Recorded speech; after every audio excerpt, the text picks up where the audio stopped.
Hey, what's up everybody? I'm Waller's Wallet, and a few weeks ago, Stephan, I'm sure you heard of him, did a video on 5 credit cards that you need to have. And I've never done a reaction video, but it was requested, so I figured, why not, right? Now his video is linked up in the description, although I'm sure many of you have probably already seen it.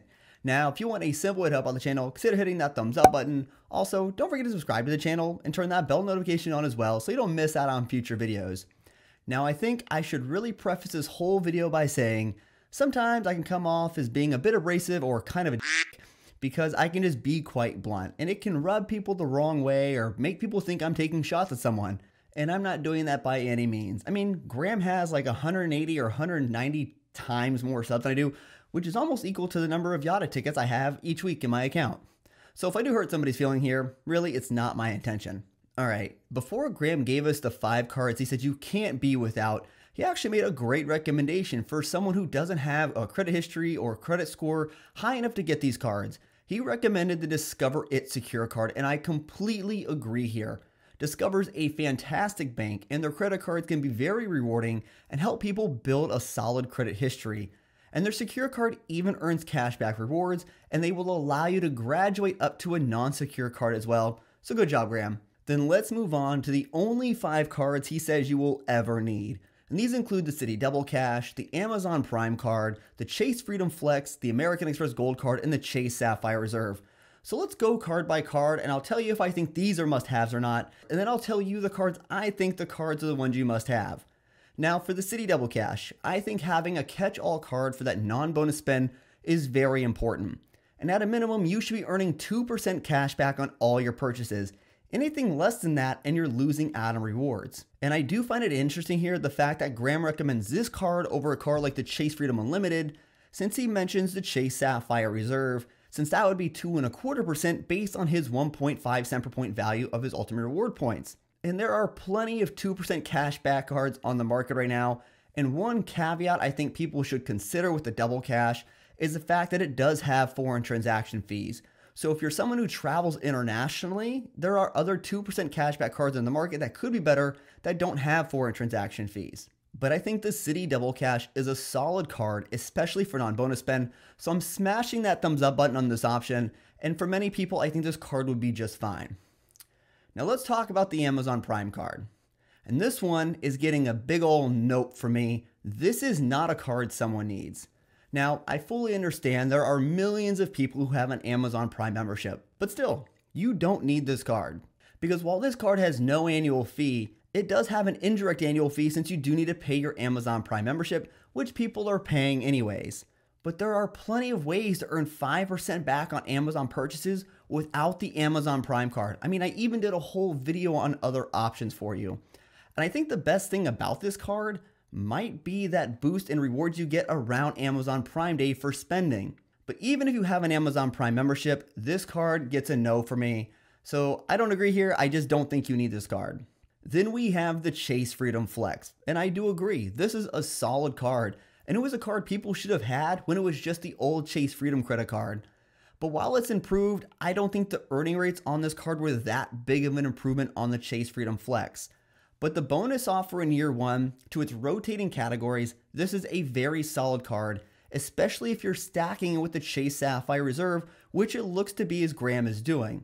But I think the piece Graham missed here were the improved benefits on the Freedom Flex, which I think is the big reason to hold this card. Because since it's a World Elite MasterCard, you get benefits like $10 off Lyft rides when you take 5 rides in a month, 5% back on boxed orders, discounted tickets when you use Fandango, and of course, cell phone protection. And the Chase Freedom Flex offers up to $800 of coverage per event, up to a total of $1,000 in a 12-month period. And these benefits can save you money in addition to their solid earning rates. Now let's talk about the American Express Gold card. And right off the bat, I'm going to say the American Express Gold card is a card that most people do not need. I've been pretty upfront about this in previous videos as well.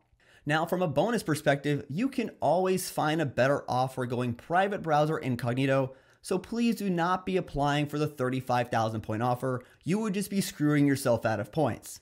Then when it comes to redemptions, if you're redeeming membership reward points at 1 cent per point, essentially you're getting 4% back on groceries and dining, which is in no way, shape, or form worth it, since there are other cards that will actually out-earn it based on the effective annual fee. Because the reality of membership reward points is that they're harder for most people to use efficiently, and many of you, just in my experience, aren't going to take the time to learn how to use them, and you're only going to find yourself extremely frustrated.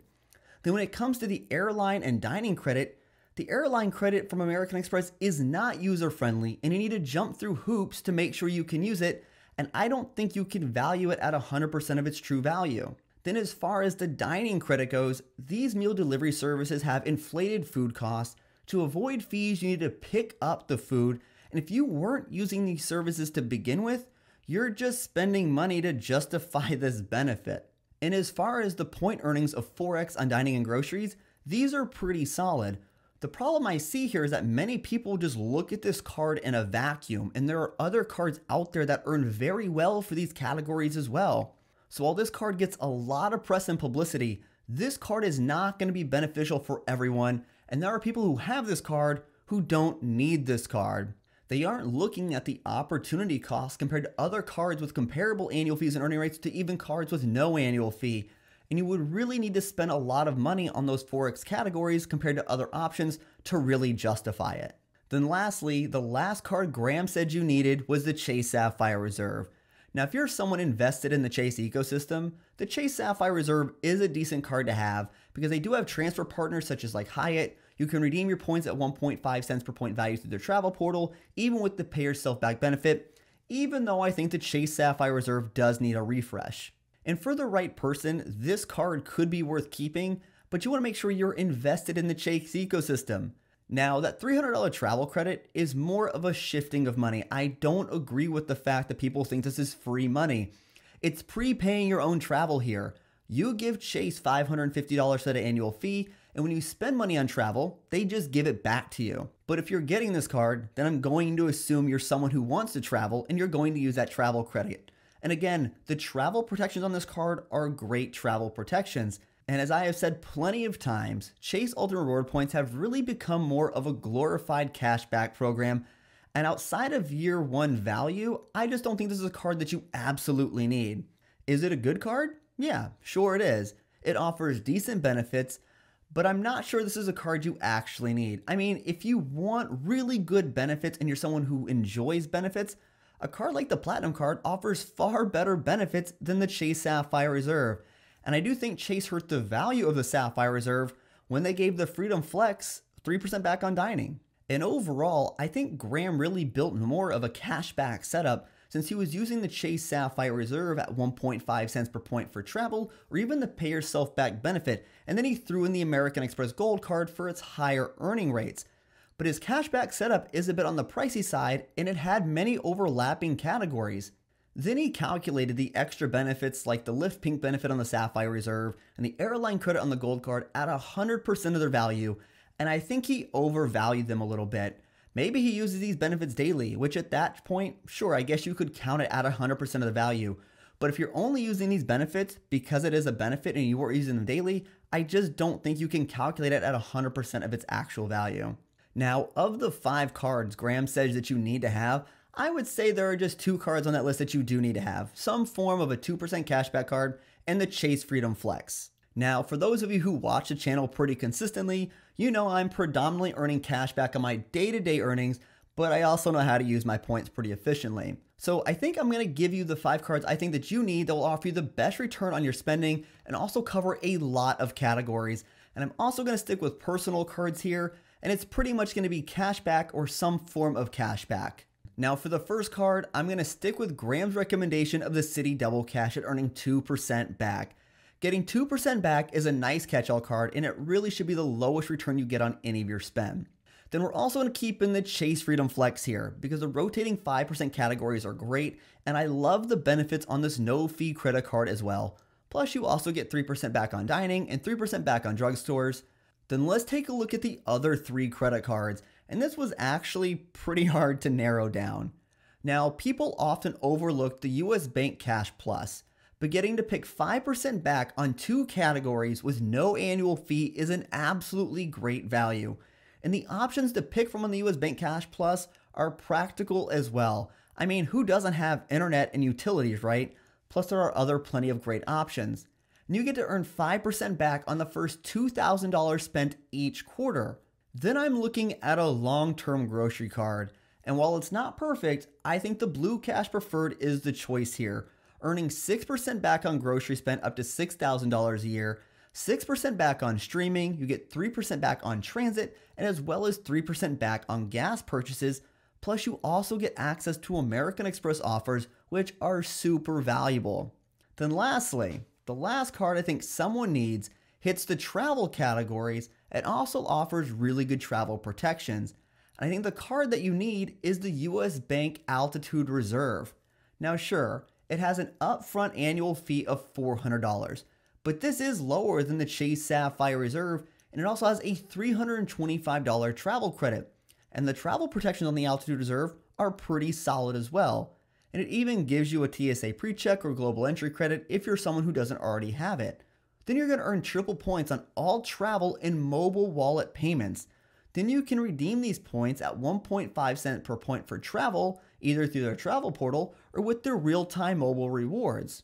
But there are so many places that take mobile payments now. This should be very easy to use and essentially be earning 4.5% back. And since this is basically being used like the Chase Pay Yourself Back benefit, but for travel, building your cash back rotation around this just helps you for future use as well. And with this setup, you're going to get 6% back on groceries, 6% back on streaming, 5% back on rotating categories. You're going to get to pick two 5% categories, 4.5% back on all travel and mobile wallet payments, 3% back on dining, 3% back on gas, 3% on drugstores, and then 2% everywhere else.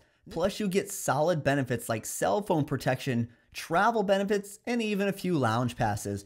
So you cover a lot of ground with these categories that earn really well, and you also get some solid benefits.